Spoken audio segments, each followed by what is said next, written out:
আসলে যোৰহাট শিক্ষিত নগৰী বুলি আজি প্ৰথম কথা প্ৰমাণ হৈছে। দ্বিতীয় কথা দেখিছিলেই যে দিছপুৰৰ পৰা গোটেইকেইজন আহি ইয়াত বাহাৰ পাতিছিলেহি। তাৰ মাজতো যে মানে গৌৰৱ গগৈয়ে সেইখিনি উফৰাই আজি বিজয়ৰ ধ্বজা উৰুৱাইছে, এইটো আমাৰ কাৰণে বহুত গৌৰৱৰ কথা।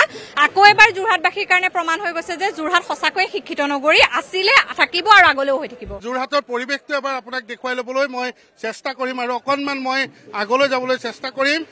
ঢাক ঢোল বজাই এতিয়া যোৰহাটৰ ৰাজপথ একেবাৰে গৌৰৱময় হৈ পৰিছে, সেই ছবিখন মই এবাৰ দেখুৱাবলৈ চেষ্টা কৰিছো।